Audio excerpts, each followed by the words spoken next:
예, 안녕하세요. 이번 시간은 국회 8급 문제입니다. 올해 시험 문제고요. 24년도 1번 하겠습니다. 1번 문제는 뭐 답은 어렵지 않았고 문제도 그렇게 어려운 문제는 아니었는데 이제 비읍 보기가 좀 헷갈렸어요. 이 비읍 보기가. 성과 측정이 이제 어렵다는 건데 이 성과라는 의미가 어떤 의미인가가 좀 애매합니다. 왜냐하면은 기출 문제 뭐가 있냐면 유기구조는 성과 측정이 가능해야 가능하다고 그래요. 왜? 성과로서 증명하는 조직이니까요. 성과 측정이 안 된다면 유기구조를 만들기가 어려워요. 이런 의미라면 성과 측정이 가능해야지 유기구조가 된다. 이것도 맞는 말입니다. 근데 여기서 말하는 성과 측정은 사전에 정해져 있는 생산물이라든지 목표물이 명확히 있다. 이런 의미라면은 이거는 기계구조겠죠.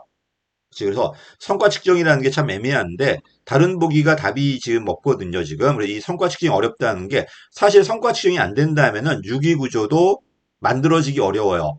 네트워크라든지 수평 구조도 성과가 명확하게 있을 때 네가 집행에 대한 재량을 준 다음에 네가 마음껏 만들어 봐요. 구조 만들고 한 다음에 그 결과 내야 되잖아요. 그러니까 사전에 투입물이 명확히 정해져 있는 게 아니고 그 네한테 재량 줄 거예요. 대신에 결과로서 평가해야 되잖아요. 그래서 성과 평가가 안 된다면 이런 유기구조가 만들어지기 어렵거든요. 이제 그런 기출 문제도 있었습니다. 근데 여기서 말하는 성과 측정은 사전에 내가 뭘 해야 될지 목표가 명확하고 함수가 분명하고 결과물이 분명하다. 이런 상황이라면은 뭐가 맞다? 기계구조가 맞고 이게 안 된다 뭐가 맞다? 유기구조가 맞다는 겁니다. 그런 의미로 이제 해석할 수밖에 없는 것 같아요. 그래서 요 비읍 보기 때문에 좀 헷갈렸던 것 같아요. 기출 문제를 많이 풀어보신 분이라면 유기구조는 성과 측정이 가능해야지 뭐 활용할 수 있다. 뭐 이런 기출 지문이 있기 때문에 아마 그것 때문에 헷갈렸을 것 같아요. 자, 올라갈게요. 기계 유기가 62년도인가 그래요. 이걸 98년도에 뎁트란 분이 기사 매수내로 가릅니다. 기능 구조가 동질적 기능으로 만드는 기계 구조. 그다음에 사업이 좀 더 유기적이고 내려갈수록 더 유기적이죠. 그래서 기계 구조는 기능 구조예요. 한마디로 부서 편성할 때 기능별 동질성으로 부서 만들겠다는 겁니다. 그다음에 기계 구조가 왜 기계냐면 하기 전에 모든 게 정해져 있어요. 투입물, 규칙, 절차, 목표. 모든 게 정해져 있기 때문에 기계예요. 왜 유기라고? 생명체입니다. 정해진 게 없어요. 해가면서 지가 발견해 가는 겁니다. 어떤 문제가 주어질지 모르기 때문에 미리 정하는 게 아니라 문제가 주어지면 거기에 맞게 내가 스스로 해가면서 성과 내고 발전하는 거고요. 그러다 보니까 이따 나올 유기구조는 대표적인 게 학습구조예요. 학습조직. 그래서 기계구조는 기능조직이다. 맞는 말이고 기계구조는 규칙과 절차가 명확하다. 업무가 명확하다. 맞는 말이겠죠. 그 다음에 환경이 안정적이니까 미리 정할 수 있는 거예요. 그래서 환경이 안정적일 때는 기계구조로 환경이 불안정할 땐 미리 예측이 안 되기 때문에 유기구조로 디귿은 틀렸죠. 그 다음에 기계구조는 옆에 부서와 만날 필요가 없어요. 만날 필요가 있다면 아래 위로 수직적으로 만들 수 없고 옆으로 수평적으로 만들어야 돼요. 그러다 보니까 옆에 조정이 필요하다. 그때는 유기로 가야 돼요. 유기로. 또는 기능 구조와 사업 구조로 한다면 기억나죠? 기능 구조는 수평 조정이 필요 없을 때 주로 아래 위 조정하는 수직 조정할 거니까요. 사업 구조는 수평 조정이 필요할 때 물론 네트워크 하면 더 조정이 필요하겠지 이제. 그래서 기계 구조는 수직 조정으로 사업 구조는 수평 조정으로 틀렸네요. 자, 유기 구조에 여러 가지 모형이 있지만 그냥 다 묶어서 학습 조직이라고 그래요. 네트워크도 학습이고 수평 구조도 학습입니다. 왜 학습이다? 미리 정해져 있는 게 아니라 해가면서 경험해가면서 발견해가는 겁니다. 이렇게 발견해가면서 구조도 만들고 성과 높여가고. 그래서 이거는 맞죠. 그다음에 비입이 문제라고 그랬죠. 성과 측정이 어렵다. 그럼 미리 정할 수 없다는 거죠. 그때는 뭐가 맞다? 기계가 맞다는 겁니다. 근데 유기도 어떤 조직도 성과 있어야 돼요. 유기 구조도 성과 측정이 안 된다면은 사전에 정하지도 못했는데 성과도 측정할 수 없어요. 그러면 유기 구조 활용 못 하잖아요. 그지 않나? 그래서 사전에 정하지 못하지만은 결과물을 낼 수 있고 성과 파악할 수 있어야지만 유기구조 활용할 수 있거든요. 그렇게 본다면 성과 측정이 어려울 땐 유기구조도 어려워요, 사실. 근데 여기는 그런 의미라기보다는 사전에 명확하게 정해져 있는 목표, 명확한 절차, 명확한 결과물, 요게 존재하면 기계구조. 이게 안 됐을 때는 유기가 맞다는 겁니다. 그런 의미로 봐야 될 것 같아요. 이번 비읍은 틀렸고요. 자, 그럼 모르는 것이 기억과 그 니은, 미음이죠. 2번이겠네요. 계속 말하지만 이건 좀 애매합니다. 애매하고 이런 건 틀렸단 말이에요. 이런 건 맞았고요. 그래서 이런 문제를 만약 개수로 물어본다든지 뭐 기억부터 다 나온다면 어렵겠지만은 이렇게 답은 주어져 있기 때문에 이러면 찾을 수가 있겠죠. 저는 이걸 만약에 똑같은 문제인데 다음 중 몇 개 틀렸냐 물어본다면 상당히 어려운 문제를 생각해요. 비읍 때문에. 비읍 때문에. 왜냐하면 해설이 이렇게 저렇게 다 될 수 있기 때문에. 근데 그건 아니고 이거 보기가 있기 때문에 이런다면 찾기가 좀 쉽겠죠. 명확한 답이 있으니까요. 계속 행자 객관식은요. 답을 찾는 게 목적이지 설명하는 게 목적이 아닙니다. 계속 말하지만 답이 명확해 있다면은 이상한 복이 나오면 판단하지 마시고 넘어가는 습관을 좀 들으셔야 돼요. 강사들은 다 설명해야 되겠지만 수험생은 이걸 전부 설명할 이유가 없거든요. 답만 찾으면 되는 거니까요. 명확한 답이 있음에도 불구하고 애매한 걸 가지고 다른 걸 고민하지 않으셨으면 좋겠습니다. 그런 건 연습 많이 해보셔야 돼요. 자, 엘리트와 다원주의입니다. 고전 엘리트로는 세상은 엘리트와 대중이 있다. 요 엘리트 위에 있는 사람이 하향 쪽으로 폐쇄적으로 일방적으로 지배한다는 겁니다. 소수 엘리트가 대중을 지배한다. 하향적이다. 폐쇄적이다.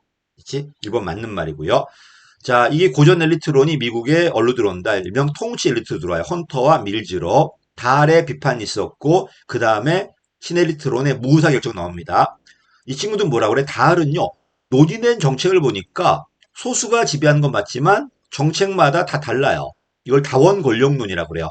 엘리트는 존재하지만 엘리트가 모든 걸 지배할 수는 없어요. 분야별로 엘리트는 다 다르다는 겁니다. 밑에 있죠. 다원 권력론. 정책 영역별로 엘리트들이 있어요. 그러나 다 다릅니다. 되게 많죠, 이게. 또 지네끼리 갈등도 많고 응집성도 약해요. 결국 다원주의라는 겁니다. 이 다원 권력론이라고 그래요. 근데 바흐라바라치 뭐라고 그래요? 다알은 논의된 것만 본 거예요. 이런 논의되는 것은 엘리트가 자기에게 유리하게 권력 행사해. 이걸 밝은 권력이라고 그래요. 근데 어떤 거는 이런 정책은 논의가 안 돼요. 왜 논의가 안 될까? 이 정책은 엘리트에 불리해요. 이러니까 논의를 못하게 막아버렸죠. 이거를 어두운 권력이라고 그래요. 다알은 170년간 문헌조사를 통해서 실증 검증을 해요. 이러다 보니까 나와 있는 정책은 논의가 되겠지만 애초에 나오지 않게 막아버리는 거는 안 보이죠. 검증이 안 되잖아요. 그래서 다알에 이런 검증론이 문제가 있다는 겁니다. 다알은 밝은 권력, 논의되는 권력은 맞지만 논의되지 못하게 억압하는 권력은 보지 못했다는 겁니다. 권력의 두 얼굴이라고 그래요. 그래서 엘리트들에게 안전한 문제는 논의한다. 이게 밝은 권력이야. 자기 유리하게. 근데 불리한 문제는 방치한다는 겁니다. 이걸 어두운 권력이라고 그래요. 권력은 두 얼굴이다. 이것도 맞았죠. 그다음에 원래는 의제 단계입니다.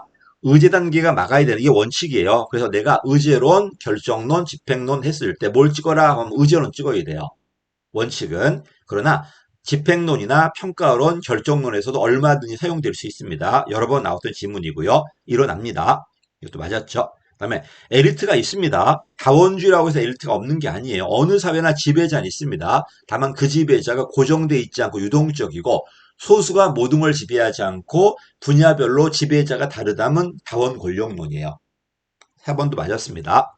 그다음에 의제론은 항상 논점보다 의제론 논점이 국가 중심인가 사회 중심인가 국가 중심인가 사회 중심인가 갈라가지고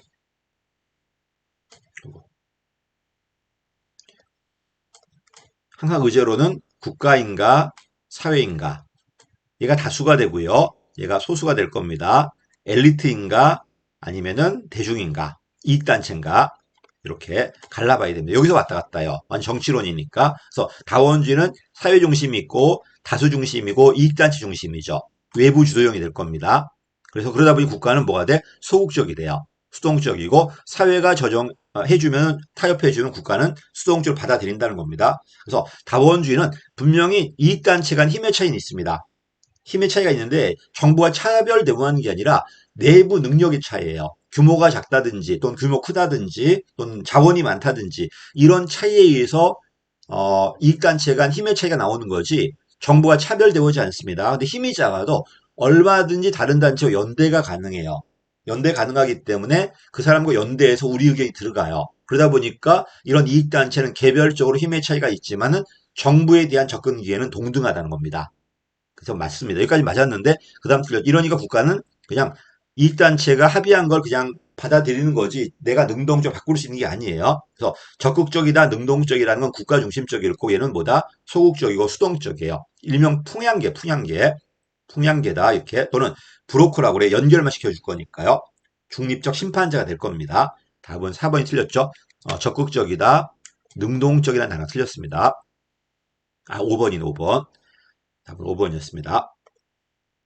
세 번째입니다. 이거는 그 시험에 이제 그 효용 물어봤습니다. 시험의 효용은 첫 번째가 타당성이 제일 중요하고, 그 다음에 신뢰성, 객관성, 난이도, 실용성이에요. 실용성은 저렴성이나 용이성이에요. 실시 용이성, 실시의 저렴성. 그 다음에 난이도는 변별력이야.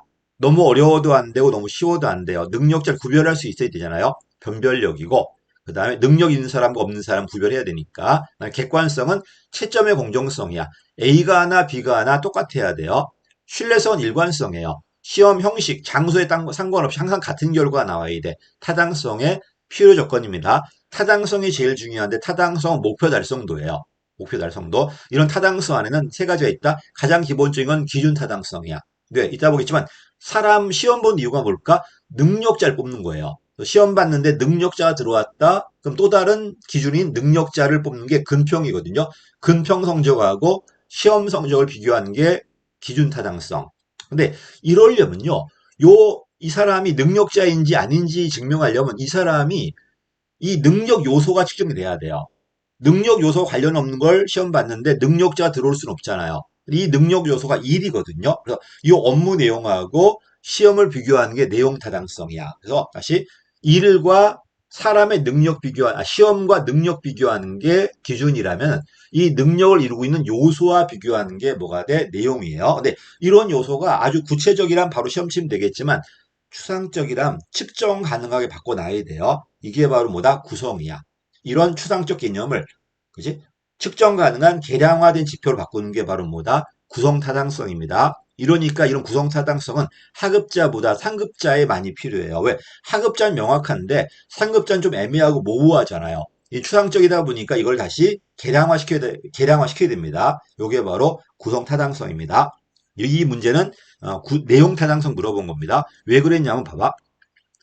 시험이 능력을 본 게 아니고요. 시험 능력이 아니고 직무 수행에 필요한 업무를 본 겁니다. 국면을 봤으니까 이 일을 대표하는 거, 직무 내용을 대표할 수 있는가. 한마디로 능력 요소들 그걸 물어본 겁니다. 이거는 내용 타당성입니다. 답은 3번인데요. 자, 이걸 정리한 게 뒤에 나올 겁니다. 자, 시험은 왜 시험 본다? 능력자를 뽑는 게 목적이에요. 시험이 능력자라면은 제대로 된 겁니다. 근데 능력이 있는가 없는가는 또 다른 기준인 금평하고 요 시험을 비교하면 되겠죠. 그래서 또 다른 기준인 금평과 비교한다고 기준 타당성이고 이건 검증된 거죠. 시험이 미래 능력을 지금 검증한 거야. 또는 경험적으로 검증된 겁니다. 그래서 미래적이다, 경험적이라고 그래요. 이미 증명된 거니까 앞으로 그 능력이 있다는 걸 미래 요소잖아요. 이걸 지금 증명한 거야 지금. 여기 기준 타당성이고. 근데 이러려면요. 요게 제일 기본인데 이러려면 이 능력이 어떻게 해야 돼? 능력 요소와 관련인 걸 시험 쳐야 돼요. 이 능력자가 들어왔는데 능력 요소 아무 관련이 없는 시험을 쳤다 하면 능력자 들어올 수 없잖아요. 그렇지 않나요? 이따 보겠지만 시험이 워드 프로세스야. 그럼 워드 프로세스 관련된 시험을 쳐야 돼요. 그래야 그걸 잘하는 친구가 들어오겠죠. 그래서 요거는 뭐다? 능력자가 아니라 능력 요소고 이 능력 요소가 업무 내용이에요. 이거 누구한테 물어본다? 이 업무 관련자한테 물어봐. 행정학이라면 행정학 교수 또는 세무라면 세무 교수한테 물어보면 되겠죠. 업무 내용이에요. 그래서 요게 기본이고 요건 아직 검증된 건 아니겠죠. 근데 이게 너무 추상적이라면 측정이 안 되니까 이걸 측정 가능하게 바꿔야 돼요. 지표. 이런 지표를 잘 바꿔야 되고 요 시험이 측정할 수 있다면 걔는 뭐가 있다? 구성 타당성이 있다는 겁니다. 그래서 다시 시험과 사람 비교한다 기준. 시험과 업무 내용이나 또는 업무의 구성 요소와 비교한다가 내용. 이런 구성 요소를 측정 가능한 지표로 바꿨다는 게 바로 뭐가 된다는 거야? 구성 타당성입니다. 다시 업무 능력 요소하고 구성 요소가 아니고 시험과 사람의 능력이다. 이거는 뭐다? 기준. 시험하고 업무 내용이다. 또 능력 요소다. 이런 능력 요소를 측정 가능한 지표로 바꿨다. 구성. 그 다음에 차이가 있다면 이 능력 요소는요 그냥 포괄적이에요. 좀 개괄적이고 포괄적이고 관련 전문가한테 물어보고요. 얘가 아주 구체적이고 개별적 세밀해요. 측정 가능한 지표로 바꿨기 때문에 얘는 관련 전문가가 아니라 행태과학 전문가 또는 계량 기술자한테 물어봐야 돼요. 그래서 관련 전문가다 내용, 행태기술 전문가다 또는 계량 기술 전문가다 구성, 아주 포괄적이고 개괄적이다. 내용. 세밀하고 구체적이고 측정 가능한 지표를 받고 있더라. 구성입니다. 또 있죠. 기준에는 다 뭐가 있다? 시험 먼저 보고 나중에 근평 보는 게 예측. 그다음에 재직자한테 근평 보고 바로 시험 치는 게 동시 아닌가요? 이것도 있고 구성에 뭐가 있다? 같은 개념이라면 이 친구를 측정하든 이 친구를 측정하든 같게 나와야 돼요. 그래서 같은 건 같게 나온다가 뭐다? 수렴. 다른 개념이라면 예로 하든 다르게 나와야 돼요. 판별이라고 그래요. 수렴이다, 집중이다, 판별이다. 이런 것들 구별해야 돼. 이건 구성 타당성입니다. 시험에 요거 나오면 많이 어려워합니다. 자, 다시 이제 문제 올라간 다음에 이건 뭐다? 이거는 직무수행 능력이 아니라 직무수행의 중요한 국면을 이 국면이 일이에요. 대표할 수 있는가? 내려가는 사례가 있네. 워드 프로세스예요. 이거 할 때 그런 양식으로 워드를 치게 만들어야 되겠죠. 이거하고 아무 상관이 없는 것을 쳐버리면 안 되지 않나요? 이런 얘기들이야. 밑에도 마찬가지예요. 취재기사 선발이라면 기사를 작성해 봐야 될 거 아니야. 이게 업무 내용일 거니까요. 근데 요 기사가 있는데 요 기사 좀 애매하잖아. 그러면 어떻게 쓰면 기사를 잘 쓴 건데 이러니까 이게 구성 요소가 있어요. 논점도 있어야 될 거고 어휘력도 있어야 될 거고 문장 표현력도 있어야 될 거고 이런 걸 쓴다면 이게 뭐가 돼? 이제 구성 타당성이야. 그치? 단순하게 기사를 썼다는 게 아니고 요 기사를 측정 가능한 지표로 바꿔야 될 거 아닙니까? 그래서 기사라는 포괄적이고 추상적인 내용을 다시 그 안에 있는 문장이나 어휘력이나 이런 용어를 가지고 측정 가능에 바꿨다. 이건 구성 타당성이 있다는 겁니다. 자, 그래서 이건 좀 어려운 문제였는데 답이 3번이었습니다.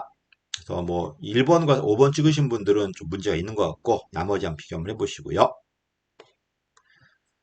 자, 4번입니다. 예산제도론이 계속 나옵니다. 예산제도로 나왔을 때 일단 제일 기본이 점증과 합리화.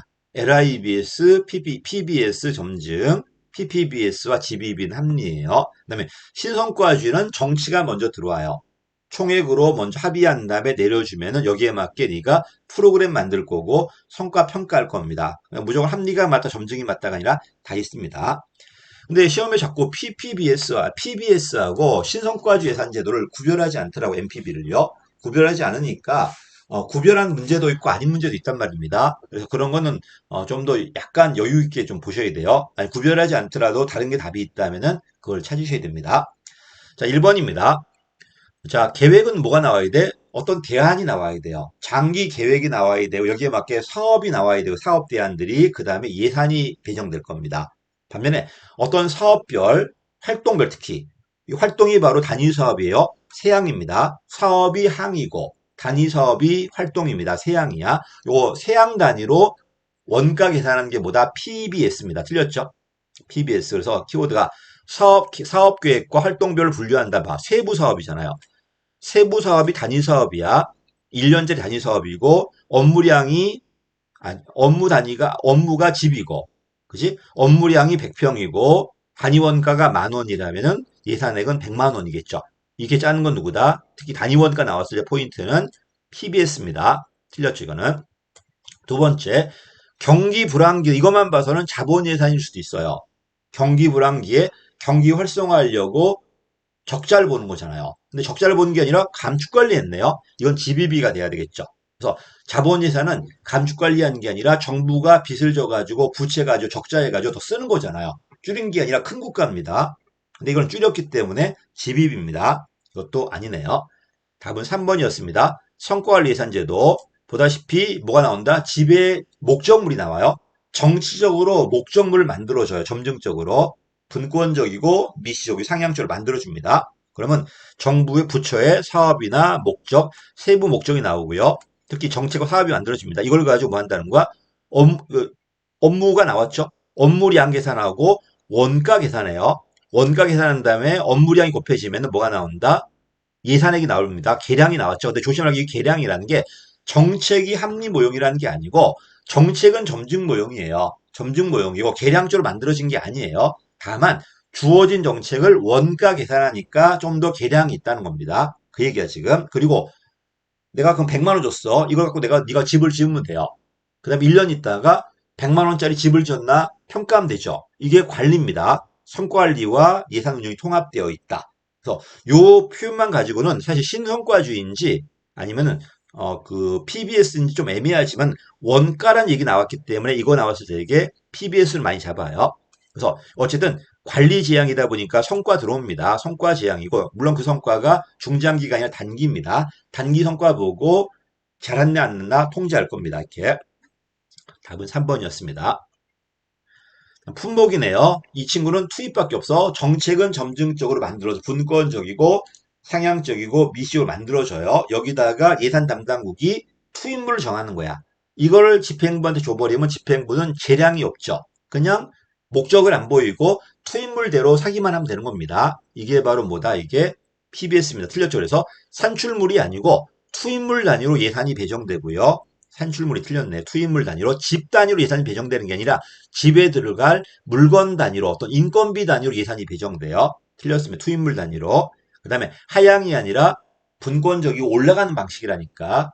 위에서 대통령이 만들어 내리는 게 아니라 분야별로 정책이 만들어지고 분야별 예산이 만들어지고 올라가서 전체 금액이 만들어져요. 상향적입니다. 그래서 LIBS, PBS, PPBS, GBB 중에 PPBS만 하향적이고 다 상향적이에요. 또 신원과지는 총액이 위에서 내려오기 때문에 하향적이야. 목적과 총액이 내려오니까 대신 그 범위 내에서 네가 재량껏 정책을 만드는 겁니다. 어쨌든 다 틀렸네. 산출물이 아니라 투입물 단위로 예산이 배정되고 상향이 아니라 하향이 돼. 하향이 아니라 상향이 돼야 돼요. 그다음에 영기준이네요. 계량모형이다, 객관. 이건 맞아요. 계량모형이다, 객관적 기준이다. 근데 이 객관이라는 게 합리모형이라면 PPBS도 맞고 GBB도 맞아요.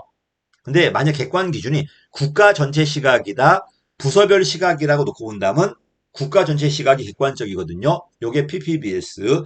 부서별 시각이 들어오다 보니까 좀 더 주관적이거든. 이건 GBB예요. 그래서 사실 이것만 가지고는 연기준을 틀렸다고 말하기가 어려워요. 합리 모형이니까 계량 모형에 근거했다. 객관적이다. 근데 밑에 가니까 어떤 계획이 나왔네요.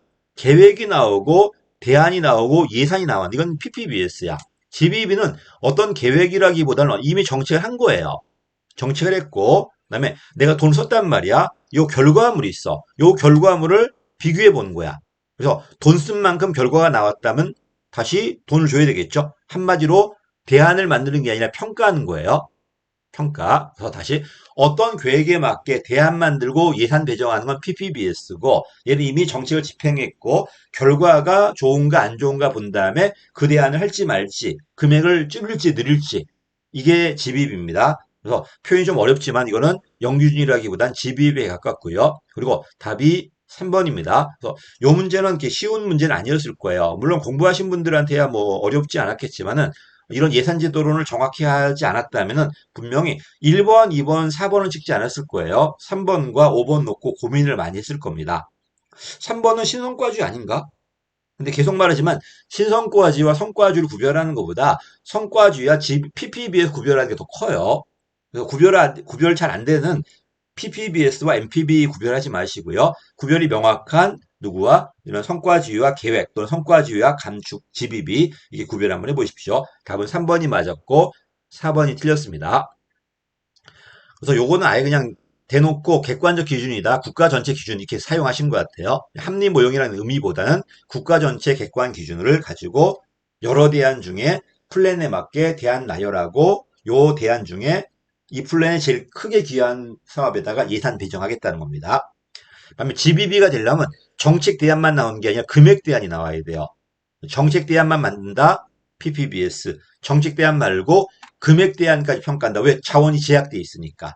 돈이 많으니까 좋은 정책만 찾으면 되겠지만 돈이 제약돼 있을 때는 그 제약된 범위 내에서 찾아야 돼요. 그러다 보니까 사업만 분석하는 게 아니라 금액도 봐야 돼요. 금액까지. 반면에 PPBS는 사업이 만들어지면 전부 다 비시 분석을 통해서 금전 가치로 환가돼 있어 이미. 그러다 보니까 사업 대안만 분석했을 때 이미 예산이 만들어져요.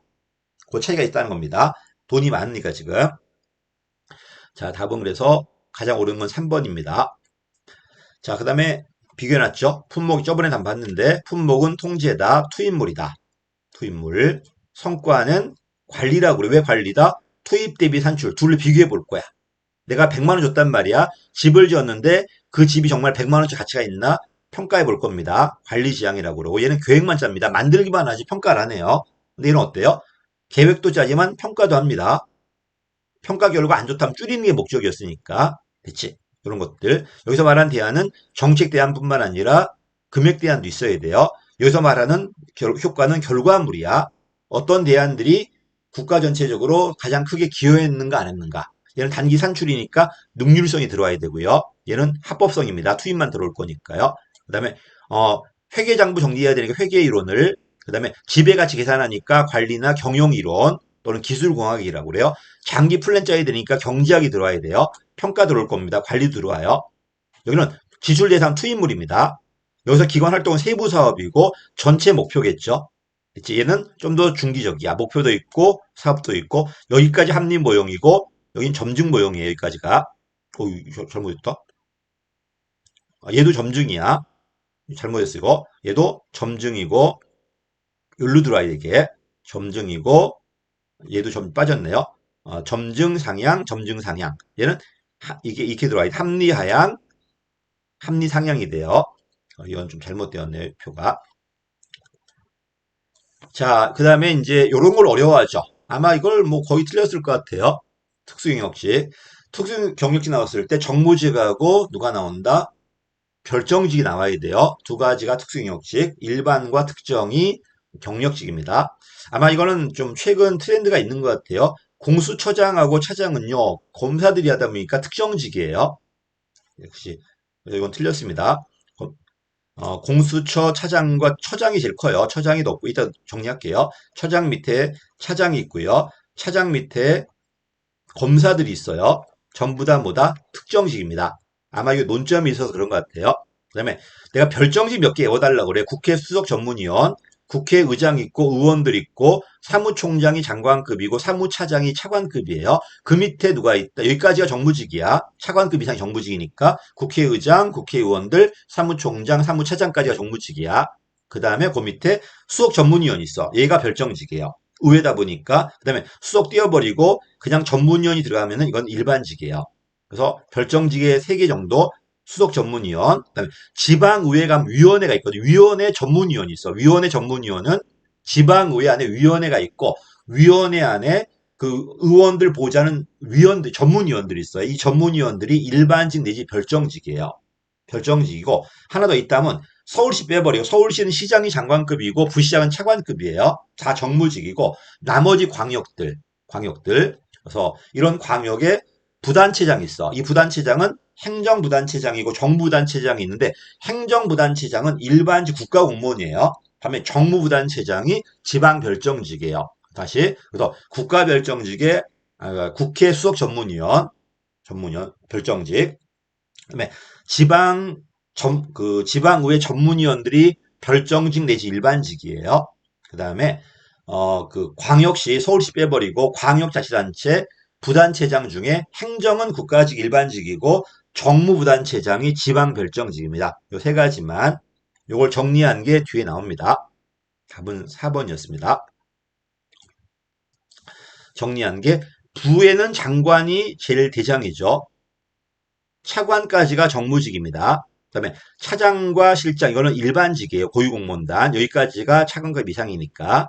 그 다음에 처는 처장이 차관급이에요. 정무직이고 차장은 뭐다? 일반직입니다. 청도 마찬가지야. 물론 검찰청은 예외입니다만 청장이 차관급이고 차장은 일반직입니다. 여기까지. 근데 조심할 게 있다. 국무조정실장이 장관급이에요. 그러다 보니까 국무조정실 차장은 차관급이겠지. 여기까지가 뭐다? 정무직이에요. 그러니까 똑같은 차장이어도 국무조정실 차장은 정무직이지만 나머지 부처청의 차장은 일반직입니다. 됐지? 그다음에 감사원은 독립기관 아니잖아. 헌법상 독립은 아니잖아요. 그러다 보니까 감사원 사무총장이 차관급이에요. 차관급이다 보니까 사무차장은 차관이 못 되겠죠. 사무차장도 역시 뭐다? 이것도 일반직입니다. 그다음에 국정원은 원장이 차관급이에요. 아니, 장관급이야. 원장이 장관이다 보니까 차장이 차관급이겠지. 그다음에 옛날 기획조정실장이 수석 전문이었, 기획조정실장이 별정직이었어요. 근데 원래 1차장, 2차장, 3차장이 있었는데 3차장이 사라지고 1, 2차장에다가 기획조정실장이 정무직으로 올라갔어요. 그래서 조심해. 차장 중에 국무조정실 차장하고 국정원 차장은 이건 뭐다? 정무직이고 기획조정실장도 원래 1급이 돼야 되는데 국정원 기조실장은 정무직이에요. 조심하시고요. 반면 감사원은 독립기관이 못 되기 때문에 사무총장이 차관급이고 사무차장은 일반직이에요. 그래서 요거 좀 정리하시고요. 행정부고 넘어가면 독립기관입니다. 국회에 가니까 국회 사무총장은 당연히 국회의원이나 국회의장은 선거로 들어왔으니까 당연히 정무직이에요. 사무총장이 장관급, 사무차장이 차관급이야. 여기까지가 뭐다? 정무직이야. 이 친구가 뭐다? 별정직이에요. 이거 조심해야 되고 별정직. 이거 띄워버리면 뭐다? 일반직이야. 일반직. 얘가 포인트입니다. 그다음에 법원이 있습니다. 내가 왜 파랗게 칠했냐면 법원은 그 판사, 대법관, 이제 대법관, 대법원장은 판사단 말이야. 모든 판사는 특정직이에요. 그래서 3부 요인이고 국회 동의가 필요함에도 불구하고 대법관과 대법원장은 판사니까 특정직이에요. 특정직. 그다음에 행정처장이 있단 말이에요. 이 행정처장은 대법관 중에 임명이 돼요. 대법관이니까 이 사람도 특정직이겠지. 행정차장은 판사 중에 임명이 돼요. 판사니까 여기 특정직이야. 그다음에 그 밑에 누가 있다? 일반 판사가 있습니다. 역시 판사니까 전부 다 뭐다? 특정직이야. 한마디로 뭐 하는 거야? 법원에 있는 애들은 전부 다 뭐야? 특정직이에요. 대법원장, 대법관, 판사들이지. 그다음에 대법관 중에 한 명이 행정처장, 판사 중에 한 명이 행정차장이야. 다 판사니까 역시 특정직이야. 그 밑에 판사들도 다 특정직이에요. 됐지? 그다음에 헌재 조심해야 돼. 헌재는요, 이따 보겠지만 헌재재판소장하고 헌재재판위원들이 정무직이에요. 똑같은 판사인데 얘는 정치판사다 보니까 얘는 특정직인데 얘는 정무직이에요. 정무직. 이거 조심해야 돼요. 그 다음에 얘는 독립기관이잖아. 사무처장이 장관급이니까 정무직, 사무차장도 차관급이니까 정무직이에요. 그래서 법원의 모든 판사들은 전부 다 특정직인데 헌재에 있는 분들은 그렇지 않죠. 헌법재판소장, 헌재위원들, 헌재 사무처장들, 사무차장들 전부 다 뭐다 정무직이에요. 중선이도 독립기관이니까 총장이 장관급이고 차장이 차관급이야. 전부 다 정무직입니다. 인권위도보다 위원장과 상임위원이 정무직이에요. 그래서 요 하얗게 칠한 건 정무직, 요 파란 거는 특정직이고요. 요 수석전문위원은 일반직, 그 별정직, 전문위원은 일반직이에요. 그다음에 요 사무총장, 인권위 사무총장은 이 사람은 일반직 1급입니다. 고위공무원단이에요. 사무총장은. 그래서 사무총장이어도 어떤 건 장관급, 어떤 건 차관급, 어떤 건 일반직도 있습니다. 인권위는 요건 안 나왔는데 위에 거 나왔습니다. 위원장과 상임위원은 정무직입니다. 정리 한번 해보시고요. 그다음에 지방입니다. 서울시만 좀 예외입니다. 서울시장이 장관급이야. 이러다 보니 행정이든 정부든 행정에 2명, 정무 1명 있는데 전부 다 정무직이에요. 정무직. 그다음에 기조실장이 있는데 기조실장이 일반 고위공무원단입니다. 이건 안 나올 거고. 그다음에 광역이 나옵니다. 도지사와 시장들은 전부 선거로 들어왔으니까 정무직이에요. 반면 행정부단체장은 보통 1명이고 경기도만 2명이에요. 이 사람은 국가 일반직 고위공무원단이에요. 반면 이걸 조심해야 돼. 정부단체장은 시장 임명한 사람입니다. 이건 국가 공무원이고 이 사람은 지방 별정직이에요. 요거 조심하시고요. 그다음에 제주도가 좀 특이합니다. 제주도를 물어볼 것 같지는 않는데 지방자치로 하시는 물어볼 수 있어. 제주도지사는 선거로 들어왔으니까 당연히 정무직이고요. 그다음에 제주도지사, 부지사는 똑같아. 이거 똑같고 누가 있냐면 서귀포시와 제주시가 있어. 원래 서귀포시와 제주시장은 도지사가 임명한 일반직 지방공무원이에요. 일반 지방공무원인데 이럴 수 있어? 내가 도지사 후보 나갈 거야. 당선되면은 저 사람을 서귀포시장으로 이 사람은 제주시장 임명하겠다고 같이 나갈 수 있어요. 런닝메이트로요. 그때 이렇게 지명된 행정부시장 2명이죠. 서귀포시장하고 제주시장. 이 사람은 정무직입니다. 지명된 행정시장은 정무직이에요. 그치? 원래 별정직이었는데 정무직을 바꿨어요. 이 파란색인데 이거는 이 사람도 하얗게 돼야 돼. 전부 다 뭐다? 정무직이에요. 도지사 정무직, 지명된 행정시장도 뭐다? 정무직이에요. 정무직. 옛날엔 별정직이었어요. 바뀌었으니까 이거 체크 한번 해보시고 이런 거 나오면 되게 어렵겠지 이제 시험에. 그치? 근데 이런 거는 뭐 물어보니까요. 근데 이게 꼼꼼하게 물어봤다기보다는 올해 그냥 공수처에 의미를 좀 물어본 것 같아. 공수처가 요새 좀 약간 핫했잖아요. 한 몇 년 동안. 그러다 보니까 이 사람이 뭐냐 물어본 것 같아. 이 사람이 정무직이라면 공무원 독립하기 어렵죠. 그러다 보니 정치가 아니라 특정주로 빼놓은 것 같아요. 여기까지 하겠습니다. 이제 문제 볼게요. 다시 올라가서. 그래서 답은 뭐다 이거? 답은 4번이었습니다. 근데 저도 찾아보고 싶은 공수처 처장인데 처장이 높아. 이 처장이 장관급인가 차관급인가 이거는 아무리 찾아봐도 나와 있지 않더라고요. 검찰총장이 뭐다? 차관급이에요. 장관급이에요. 장관급. 그래서 이 사람도 처장도 장관급 같은데 그거는 좀 애매하더라고요. 그걸 밑에 정리했는데 주의라고 내가 갖다 놨어요. 주의사항이야. 법원은 전부 다 특정직이에요. 법원들. 대법원장, 대법관, 이 대법관 중에 한 명이, 판사 중에 한 명이, 전 판사기 때문에 판사는 특정직이에요. 근데 정무직이라는 틀려서 특정직이고, 검찰은 총장이 장관급이에요. 장관급에 불구하고 검사기 때문에 역시 뭐다? 특정직. 차장도 검사고 얘도 검사예요. 전부 특정직이야. 경찰도 마찬가지야. 청장이 차관급이지만 경찰 공무원이야. 소방도 마찬가지야. 차관급이지만 소방 공무원이에요. 전부 다 뭐다? 특정직이에요. 전부 특정직. 얘도 마찬가지야. 처장, 차장 특정직이고 검사 특정직인데 요 처장의 신분이 내가 장관급인지 차관급인지 이거는 못 찾겠더라고. 아무리 찾아봐도 없어요, 지금. 알고 계시는 분 좀 댓글 달아주시면 제가 정리 한번 해볼게요. 어차피 전부 다 뭐다? 법에 의하면은 특정직이에요. 특정직. 여기까지가 전부 다 뭐다? 특정직인데 조심할 게 이 친구다. 전부 다 정무직이에요. 재판소장, 재판관 정무직, 판사에도 불구하고 정무직이고 사무총장, 동기간 장관급이지 이 차장이 돼야 돼. 이건 못했네요. 사무차장도 차관급이다 보니까 정무직이에요. 그래서 헌재는 전부 다 뭐다? 정무직이고 나머지 전부 다 뭐다? 특정직이에요. 전부 장관급 이상, 차관급 이상이어도 특정직입니다. 여기까지 하겠습니다. 주의사항 조심해야 돼. 그래서 요 파트가 나오면 되게 어려워요, 친구들이요. 내가 오늘 갖고 온 게 거의 다 된 것 같아요. 웬만하면 다 정리된 거고, 빠진 게 있다면 지방의회 전문위원, 여기 없는데 그 사람은 지방 별정직 또는 일반직입니다. 기출 지문이고요. 여기까지가 나왔던 거 내가 다 정리한 것 같아요. 오늘 여기까지 하겠습니다. 감사합니다.